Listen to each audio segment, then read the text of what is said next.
Good morning. Good morning. My name is Maureen Harvey, and my pronouns are she, hers.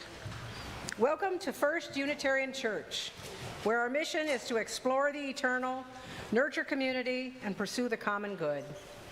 We welcome you in your brokenness and in your wholeness. No matter who you have been, who you are, or who you are becoming, we greet you today with love. A special welcome to you if you are new to the church. If you are here in person, you can find a card at the back of the sanctuary where you can share contact information so you can receive our email newsletter. And if you're online, you can find a similar form under newcomers on the website. We're happy to have all our friends, new and old, who are watching us on YouTube this morning. Please introduce yourself in the comments and let us know where you're joining us from. I have a couple announcements. On Sunday, March 2nd, from 1 to 3, there's going to be a group, Church as a Network of Caring. We need one another now more than ever. What's your role in strengthening our church as a network of caring? How do we listen to one another and extend kindness creatively? Join with Reverend John Johnstone and the Befrienders team for a workshop. Please register as we will be providing food at 12:30. And then, of course, today we are having our Bucket Dip lunch. This is a big fundraiser for the Alliance. We have a whole lot of really fabulous main dishes, salads, desserts, sides. So come after the service and enter through the hallway and come in the kitchen through the first door. And for a bucket dip, you can get a really nice lunch at a really good price. Our guest speaker today is Emily Bounds, our new lead organizer for Voice. We're really excited to have her here. So welcome to First Unitarian, Oklahoma City. Yeah. Well, that answers it. I'm Steve Goldman, boring old white he/him guy, gray hair, gray beard, wearing a blue shirt for some color. I've been on the stewardship committee for 7 years. Why? I don't mind dealing with numbers, but mostly because our pledge time is when we take a healthy look inward at the church. We look at our collective partnership in covenant, our partnership in faith, and our partnership in a financial sense. At pledge time, we define our church and its missions. We describe our goals, both inside this building and out in the world. And we determine our path forward together. Now, there's one more D word, dollars. In this pledge drive so far, about half of us have made an active pledge for the coming year. And there's one really good group that I want to talk about. Many church members pledge with a monthly contribution that's on automatic payment, and that is wonderful. Your auto pay amount will continue for the upcoming church year. Our church administrator, Marlise Grog, knows how to get everything done for everybody just fine. But for all of you who are on monthly auto pay, this year may be an excellent time to come off autopilot for just a few minutes, please. Because this year there's matching funds. Any new pledge or any increase in pledge gets matched. So that means any increase that you pledge per month, per week, gets doubled. But for the church to get the match, you got to increase your pledge and let us know. So even $5 a week, $10 a week, or a month, any increase activates that match. And of course, pledging even more activates a bigger match to support your church.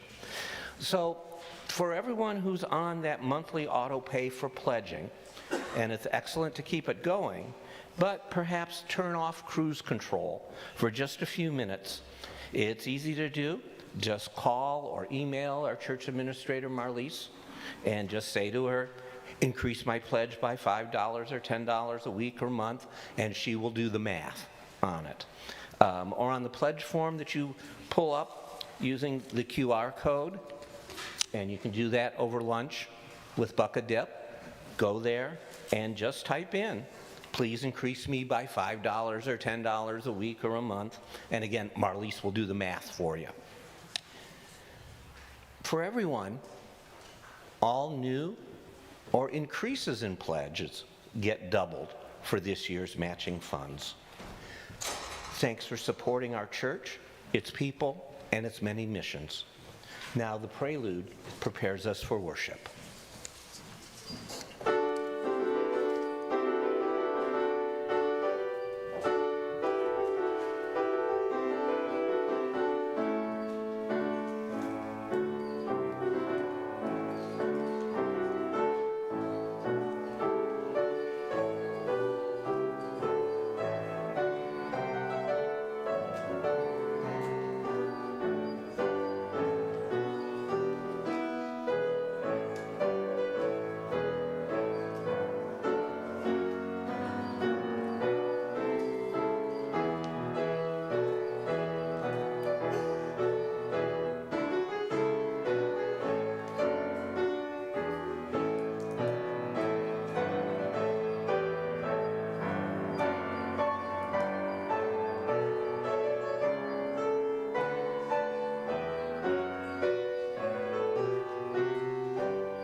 In lighting our chalice, we connect ourselves with many different people, the many Unitarian Universalists across space and time who also light or have lit the chalice, our spiritual ancestors with their dreams, good deeds, and even their failings. We light our chalice in Midtown Oklahoma City on land that was home to first Americans, including the Apache, Caddo, and Wichita, on land that was taken from the Muskogee and Seminole and other removed and relocated peoples. We light the chalice as a symbol of our sacred time together. The burning chalice represents the light of reason and science, the warmth of loving community, the healing, the cleansing heat of justice, and the flame of hope. Good morning. My name is Emily Bounds. I'm the lead organizer for Voice, and my pronouns are she, her. I open this morning with the words of Kendall Gibbons. Out of a community of diverse heritage and belief, we come together to share our hope and to create good in the world. The prophets of all traditions and times have taught that we are called to mercy, generosity, and mutual care, and that to be great is to serve. We know that there can be no enduring happiness for humanity so long as suffering and want go unrelieved. Until all may be sheltered, none of us is truly at home. May the power of our various faiths sustain us in this work, that we may be the hands of holy creativity and justice, and together build a better world.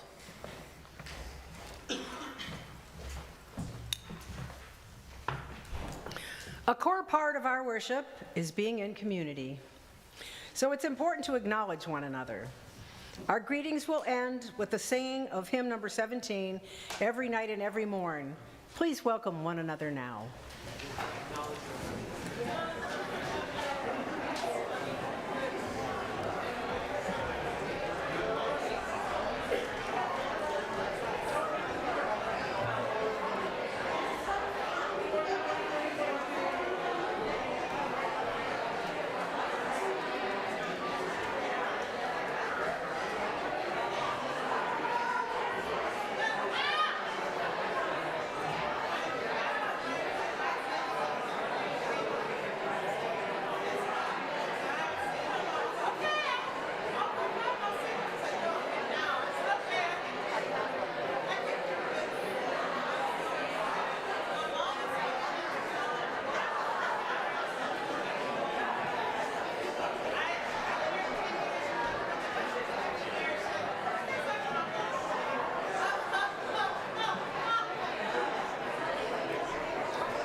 bit work still to do, but they're coming tomorrow with the future. So we're good. So far, when the weather gets better, They are looking at wanting to do a big celebration. They've never been done in like maybe a PR thing, neighborhood setting. Yeah, Mary. Yeah, so. Yes, it's coming together quite well.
Maybe seated. Good morning. My name is Tim Atkins, and I serve as your Director of Lifespan Religious Exploration. My pronouns are he, him, and I'm wearing a rainbow-colored glasses, rainbow-colored shirt. Feeling kind of rainbow today because I'm happy to be out of the house after the ice storm. So our story today. Many years ago in the land of Transylvania, in a mountain valley watered by quick rushing streams and shadowed by great forests of beech trees, there was a village of small wooden houses with dark shingled roofs. The people in the village were of the Unitarian religion, and they wanted a church of their own. A church set on the hillside, they decided, looking down upon the village as a mother looks down upon her sleeping child. So all the people of the village labored long and hard to build themselves a church. The stonemasons hammered sharp chisels to cut great blocks of gray stone, then set the stones into stout and sturdy walls. The glaziers made of tiny glass panes and fitted them neatly into the windows with leaded lines.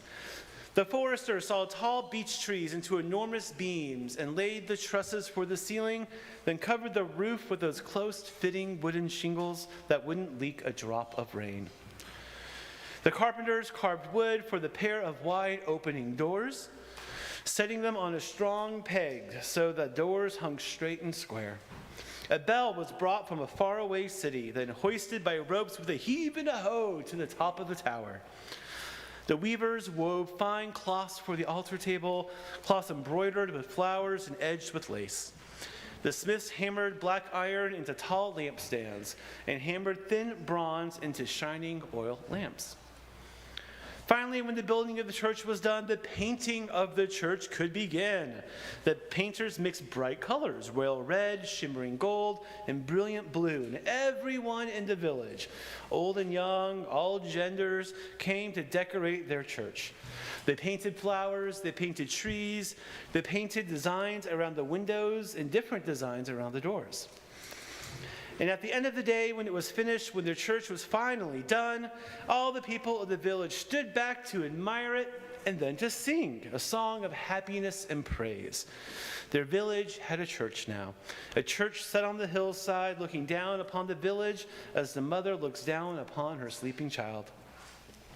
"We will eat now," announced the elder of the village, because everyone was hungry after doing a long day's work. "And later tonight, we'll come back to pray." So the people of the village went down to the hillside to their homes and their suppers, all except one little girl named Zora and her father, who stayed behind. They had brought their own bread and cheese. They ate their food slowly, sitting on the grass on the hillside and admiring their church with its strong stone walls, its tall tower, and its magnificent bell. After they had eaten, they went back inside, opening those carved wooden doors that go into the gloriously painted sanctuary inside. "Oh, look, Father," Zora cried, running from picture to picture with her footsteps echoing off the stone walls. "See how pretty the church is?" She stopped in the center of the church and twirled around slowly. "See how grand?" "Yes, it is," said her father, looking around and nodding with pride. "Yes, it is." "But Father," she said suddenly, "we have not finished." "What do you mean?" "There are tall iron lampstands all along the walls, but there are no lamps. The church will be dark when the people come back." "Ah, no, little one," said her father. "The light of the church comes from its people. You shall see." He rang the bell to call the people to worship. Then he took his daughter by the hand and led her back outside. They waited on the grassy hillside next to their beautiful church of strong gray stone. The sun had set behind the mountains and night was coming in soon. Yet in the growing darkness, tiny points of light came from many directions and moved steadily up the hill. "Each family is entrusted with a lamp, little one," her father explained. "Each family lights its own way here." "Where is our family's lamp?" "Your mother is carrying it. She will be here soon." The many lights moved closer together, gathering into one moving stream, all headed the same way, growing larger and brighter all the time. Zora's mother arrived, bearing a burning oil lamp in her hands. The father lifted Zora so she could set their family's lamp high in its tall iron stand. All around the church, other families were doing the same. And soon the church was ablaze with light in every corner, for all the people in the village had gathered to pray and to sing. All through the worship service, Zora watched the lights flicker and glow. She watched her family's lamp most of all. When the service was over, her father lifted her high. She took the shining bronze lamp from the lampstand. Its curved sides were warm and smooth in her hands. Her mother carried the lamp home, with the flame lighting the way. The lamp flame lit their house when they returned home. Zora washed her face and got ready for bed by the light of that flame. "Mother," Zora began as she climbed into the bed and lay down. "Yes, little one?" her mother asked, tucking the red wool blanket around Zora's shoulders. "The father said the light of the church comes from its people." "Yes, but also the people take their light from the church." Over on the table by the fireplace, the shiny bronze lamp was still burning. "And we have that light every day." "Yes, indeed," said her mother. "And even when we are not in church, even when the lamp is not lit, we carry the light of truth in our minds and the flame of love in our hearts to show us the right way to be. That light, the light from truth and love, will never go out." "Never?" asked Zora. "Never," said her mother. "And this bronze lamp will last for many, many years. When you are grown, we will give the bronze lamp to you, and when your children are grown, we will give the bronze lamp to them, and all of you will carry it back and forth to church every time." "But there's only one lamp," Zora said. "So make another and let the light grow. And someday tell your children to make more lamps too. And now, good night." Her mother said and kissed Zora once on the cheek and once on that cheek and once on her forehead. Zora closed her eyes and drifted into dreams while her mother looked down upon her sleeping child. The years passed. Zora grew. The bronze lamp came into her care. She kept it polished and clean, and when the bell rang out across the valley to call the people to worship, she carried the lamp back and forth to the church on the hillside, the flame always lighting her way. When the time came, she made more lamps and gave them to her children, who made more lamps and gave them to their children. And so it went on through the years, even until today. And always the light of truth and the flame of love from that Unitarian church on the hillside continued to grow and show them and us the way. The end. I now would like to invite Maureen for our call to offering.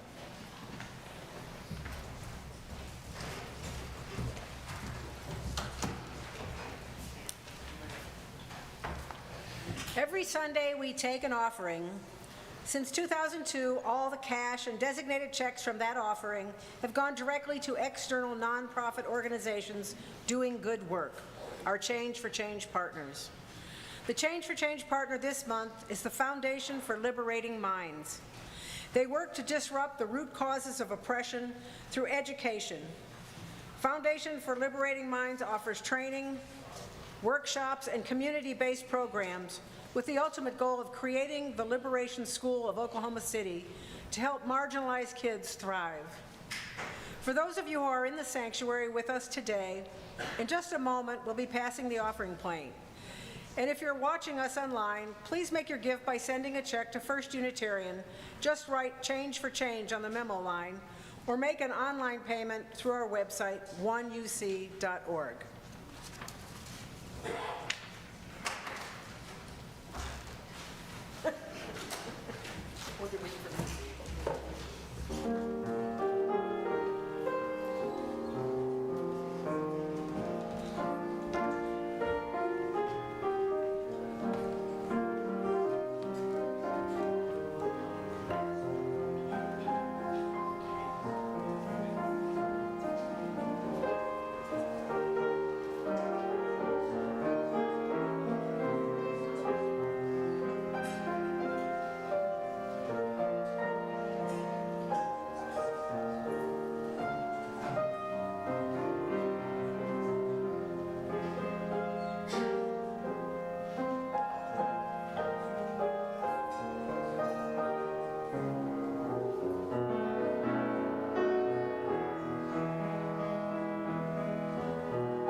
Now is the time in our service where we sing our children, youth, and teachers off to their religious exploration classes. If this is your first time joining us, just look for me and I'll help you get to you where you need to go.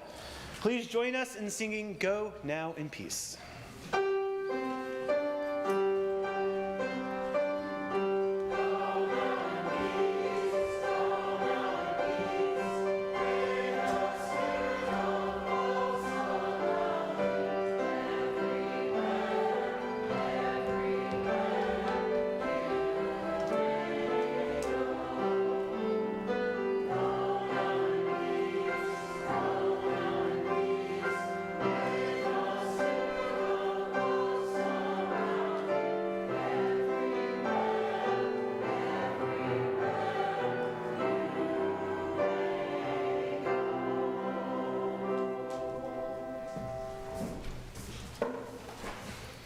Oh, hi again, I'm Steve Goldman. And what makes me proud of being a UU, even a late-in-life UU, and proud of pledging for our church? To me, this church is happily unique. There's some other religions that seem to have the goal of just making you perfect, a perfect vessel of the correct beliefs, having you perfectly formed for some afterlife, preferring that you have this hard shell that allows you to be isolated from current real life and other people, but still feel like you're perfectly devout and correct in your actions or inactions in these times. Some of these other religions tell you that as long as you are being good, then that's the highest goal, your own internal sense of comfort. I contrast that with being a UU. Historically, UUs have had the 7 principles, and the majority of them are about the wider world. not just about your internal self. Those UU ideas are about paying attention to the world external to yourself and about some of the overarching issues in society at large. For example, the UU second principle is about justice and equity. Oh yeah, that E word. Fifth principle talks about democratic processes and the society at large. The sixth mentions world community, not just making America great.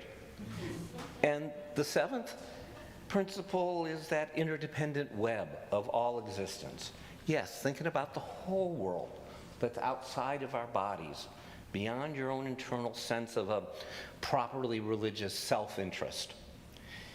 And when your UU faith says to care about the real world life around you, and your UU faith calls you to take action to help others, because it's just not enough for you alone to be that perfect vessel. I think ignoring politics and power and isolating yourself from others is not the highest purpose in faith. Oh, the weather's been bad this past week. The news has been bad this week. The current time seems so bleak, so hopeless, with a worse future ahead. So it is even more fulfilling to be meeting together in our shared faith, to know that there's other churches, other faiths that also look outward and care about others. And that's what the organization called Voice, or Voice OKC, is about to me. The gathering of other churches, faiths, people, to create power to make changes in the real world that make us better, make life better, better as we define it in those historic UU 7 principles. Yes. In my personal history, there's two slogans from the past that give me hope.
And ask, why don't we have it? How to get to that better way. This is inspiring and forward-looking, but a little bit dreamy. The more pointed, pithy, power-based message, if you're not part of the solution, you're part of the problem, says, I must do something. Take action to create a solution. Force a better way. Otherwise, I'm just part of the problem of everyone sitting back and letting the bad situations continue. And to me, that's what's so wonderful about our church. There's full attention to exploring the eternal ideals within ourselves and supporting the common good for society as a whole. So we look around and ask, why is it not better? But also take action to be part of a solution in our social action. We're all proud of the social action by our church. We give to change. We pledge to our own church budget. Yeah, pledge right now, please. And we work to uphold the UU values and principles by joining with other churches in Voice OKC to take action, build power, and make a better world, not just for ourselves, but for the wide community. Thank you.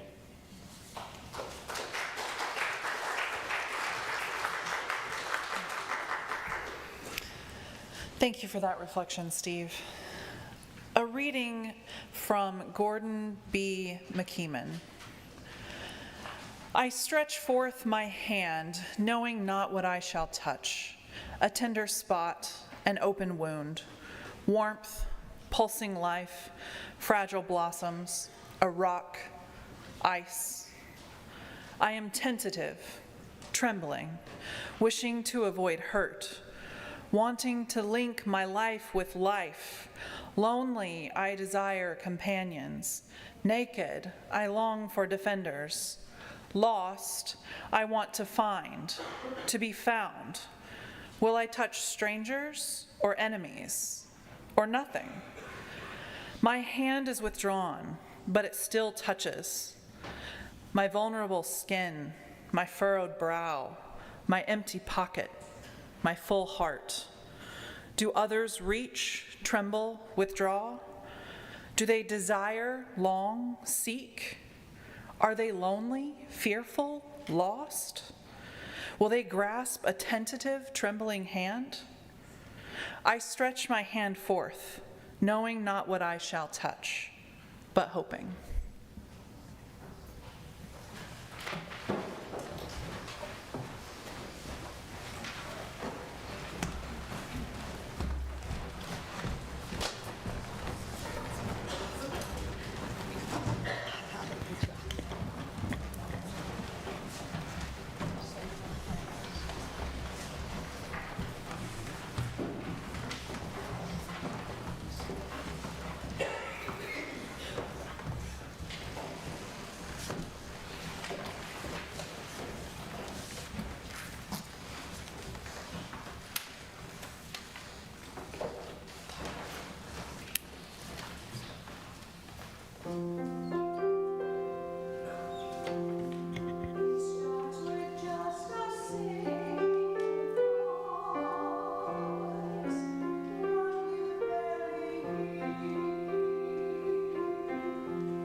I invite you into a time of meditation or prayer as I offer words from Timothy Haley.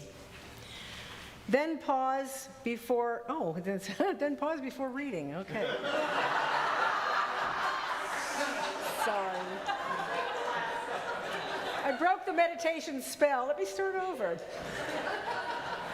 I invite you into a time of meditation or prayer as I offer words from Timothy Haley. At the end, let us be together in silence. Amid all the noise in our lives, we take this moment to sit in silence, to give thanks for another day, to give thanks for those in our lives, all those in our lives, who have brought us warmth and love, to give thanks for the gift of life. We know we are on our pilgrimage here, but a brief moment in time. Let us open ourselves here, now, to the process of becoming more whole, of living more fully, of giving and forgiving more freely, of understanding more completely the meaning of our lives here on this earth.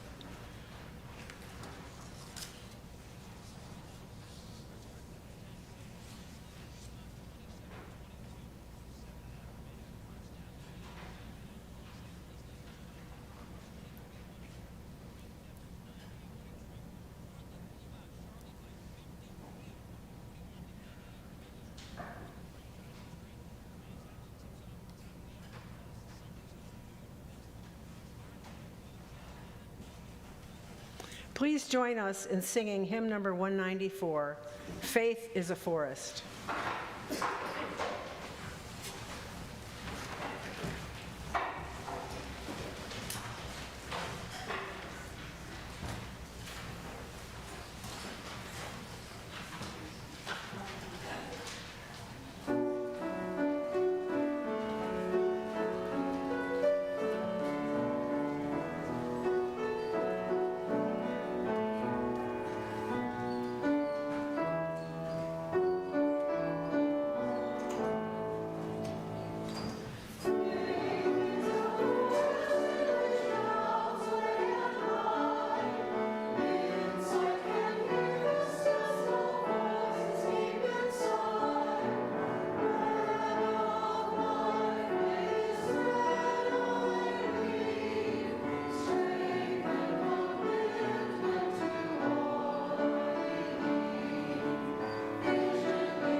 of mine is a noodler.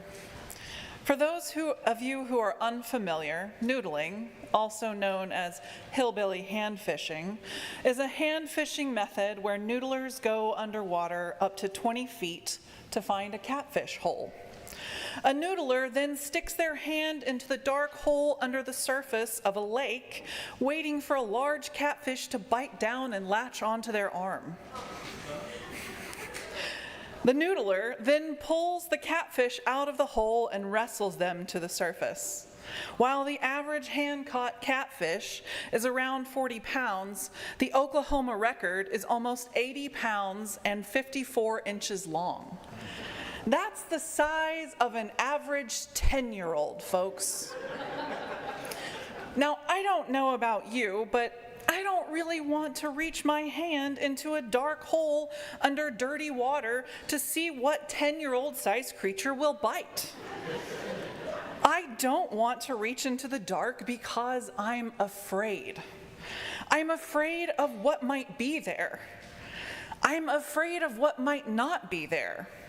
And honestly, I'm afraid I might get hurt. I'm afraid to reach into the dark. Are we still talking about noodling here? These are dark times, my friends, and we are afraid. We are afraid of the next executive order. We are afraid for our immigrant neighbors and trans friends. We are afraid for our teachers and kids in Oklahoma public schools.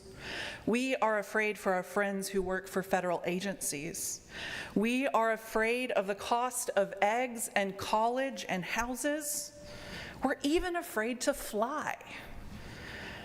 We are afraid of living life in such a state of chaos, division, and instability, where people are prioritizing profit and unilateral power over humanity. And we are afraid that there is nothing that we can do about it. These are dark times. How are we supposed to reach out? Perhaps one way to think about reaching out into the dark is through lament. The word lament comes from the Latin lamenta, which means to weep or to wail. Is it just me, or does that sound a little bit unpleasant? Weeping and wailing, isn't that something we're supposed to do in the privacy of our own homes? Or better yet, just keep all of those feelings to yourself, best not to burden others. Now, Dr. Walter Brueggemann, a United Church of Christ theologian, says that when we lament, we are exclaiming that things are not right in the present arrangement. They need not stay this way because they can be changed, and we will not accept them in this way because it is intolerable. I just moved back home to Oklahoma City, and my house payment almost doubled because housing prices, interest rates, and homeowners insurance have all gone through the roof. This is not okay. Lament is the first step in social change. In 2001, I was working with Voice's sister organization, TMO, in Houston. Most of my time was spent organizing in Brazoria County, just south of Houston, with predominantly Spanish-speaking immigrant Catholic parishes. Through our house meetings and one-on-one relational meetings, we heard families lament with fear of losing their homes. The more stories we heard, we began to understand that many of these families owned mobile homes on land that they rented. Often their homes were paid off and in great disrepair. Because work was scarce in the pandemic, many were at risk of being evicted from the land that they were leasing. If they were evicted, they would be forced to abandon their homes because moving them was just not an option, leaving families homeless across the county. Now, during this time, local and state governments were being flooded with COVID relief dollars, and the Brazoria County judge did not feel like the county had the resources to distribute the $11.3 million and rental assistance to the community. His plan was to send that money back to the state of Texas to manage the distribution of funds. You know, you're shaking your head. I don't know how much you know about Texas politics, but the last thing you want to do is send money back to the state of Texas with the expectations of funds going to the most vulnerable among us. Leaders and priests from institutions across Brazoria County gathered with TMO organizers and the Houston Apartment Association to develop a strategy to keep COVID relief dollars in the local community. We met with the Brazoria County judge and we proposed a plan to have families fill out rental assistance applications in local parishes with volunteers in both English and Spanish.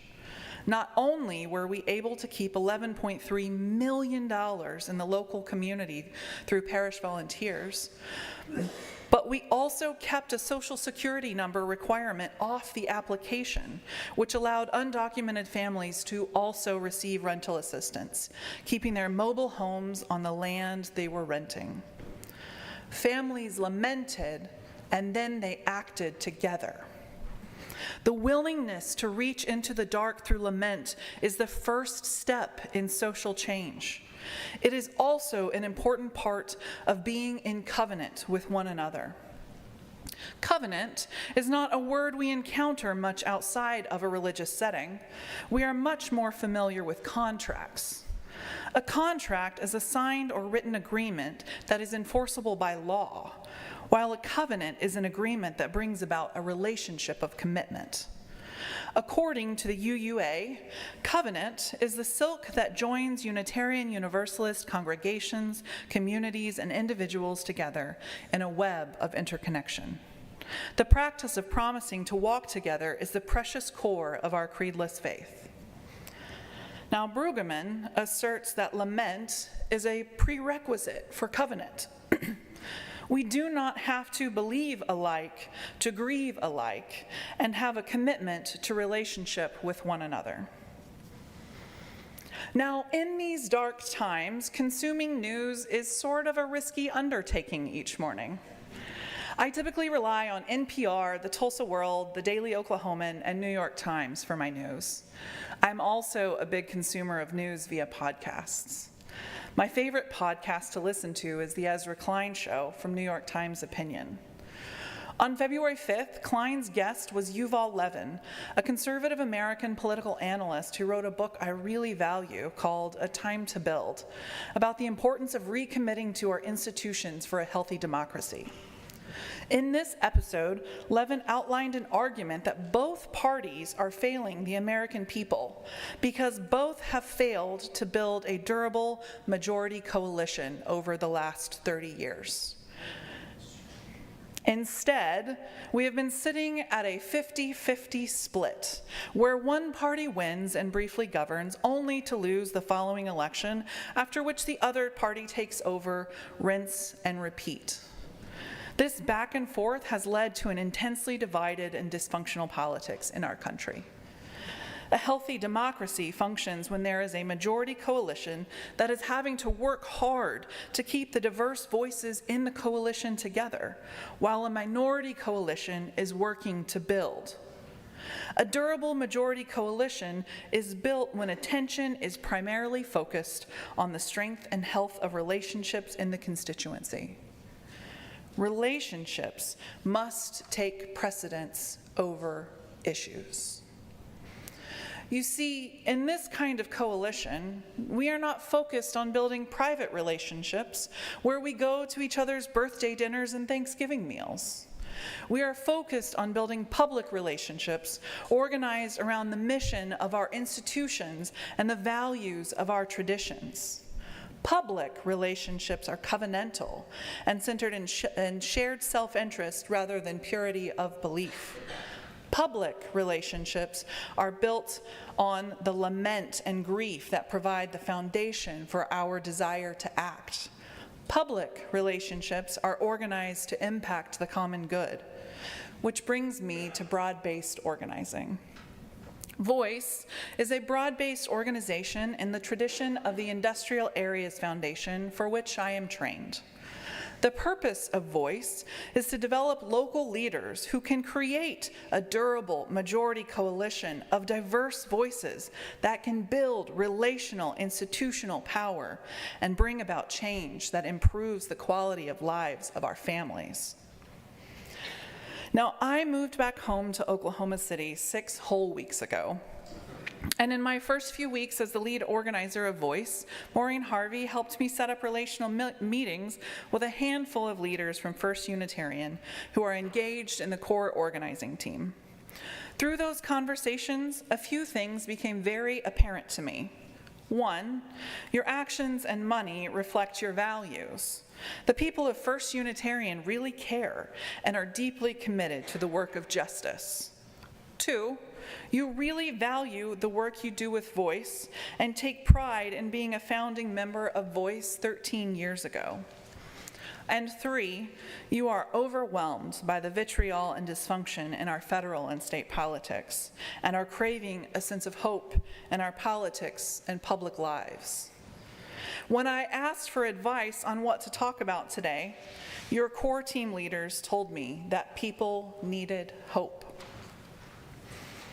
At the beginning of the pandemic, IAF organizers read about James Stockdale, who was a prisoner of war in Vietnam.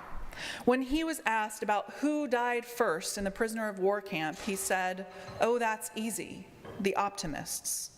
They were the ones who said we're going to be out by Christmas, and Christmas would come and Christmas would go. Then they'd say, we're going to be out by Easter, and Easter would come and Easter would go, and then Thanksgiving, and then it would be Christmas again.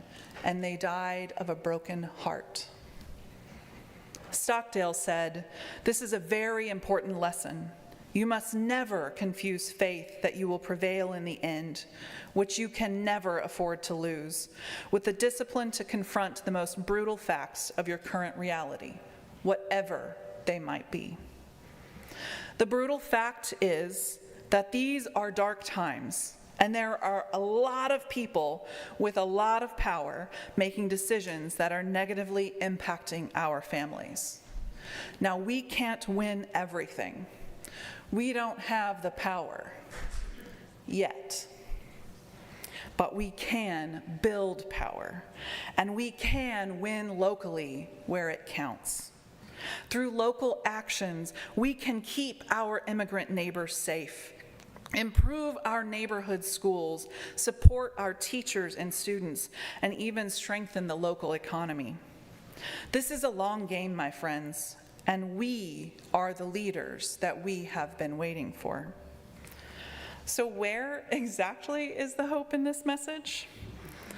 The hope is in us and the relationships we are able to cultivate to build a durable local majority coalition with aspirations to build a statewide network. We will teach. Oh shoot, I'm gonna tell you that my papers got out of order. Here we go. Maureen and I, we're just keeping it light here. In my work with Action, our sister organization in Tulsa, we studied Dr. Chan Hellman's research on the science of hope. Hope, Hellman says, is created when you have a goal, a pathway to achieve that goal, and the will to do so. Our goal as Voice is to build relational institutional power. In the coming months, we will develop specific issues and strategies, but our foundational goal is to build power with and for regular people like you and me so that we have the ability to act, to win. The pathway to achieve that goal involves leaders and representatives from institutions across our community, just like you, to invest in relationships both within and between our institutions to form that web of interconnection. To walk that pathway, we must be willing to reach into the dark, to confront the brutal facts of our current reality and create space to lament with each other, to weep and tell stories about what is making life hard for our families. It's a pathway we can only travel together. requiring Unitarians to know Unitarians, Catholics to know Catholics, Methodists to know UCCs, disciples to know Baptists, teachers' unions to know PTAs, and on and on. In the coming months, Voice will engage in a conversation campaign to rebuild the social fabric of our broad-based organization. We will put together teams of leaders at each of our institutions to train them for either the first time or the 100th time on how to hold public conversations, house meetings, and one-on-ones. In these public conversations, we will create space for lament. We will build real relationships and surface issues we can act on, and people with an appetite to act. We will teach what it means to be in covenant with one another and to find common ground and shared interests. We will teach the foundations of a healthy democracy. In dark times such as these, people often come to us organizers wanting to know what they should do. The problem is that I don't have an answer that most of you want to hear. In dark times such as these, we must think like a noodler and reach out into the dark. Except we aren't looking for catfish. We are looking for public friends. We must reach out into the dark to our neighbors, our pewmates, that teacher we always respected, our friend who just got laid off, or our acquaintance at the Episcopal Church down the road. We must reach out and cultivate public friendships based in covenant with space for lament. This is how we build our teams. This is the first step in social change and the first step towards hope. We have a goal. We have a pathway. My question is, do you have the will? Amen.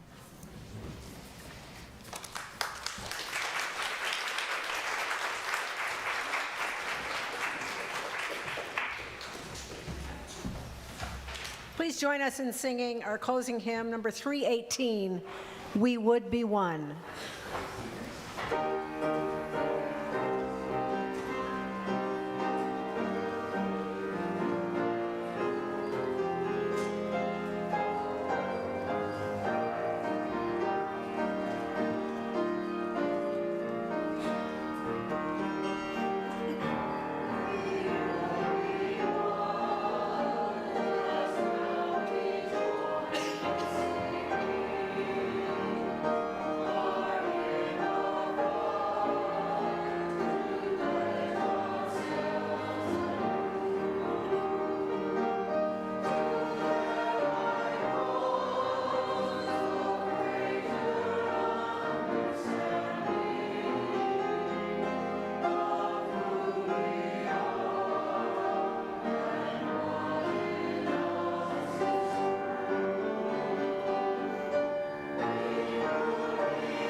The chalice? Oh, the chalice, sorry. You know, we got this big lunch going on, you know. Okay, sorry.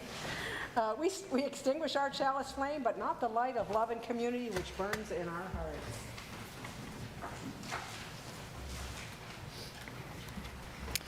I leave you with the words of Jean M. Rowe. We have a calling in this world. We are called to honor diversity, to respect differences with dignity, and to challenge those who would forbid it. We are people of a wide path. Let us be wide in affection and go our way in peace.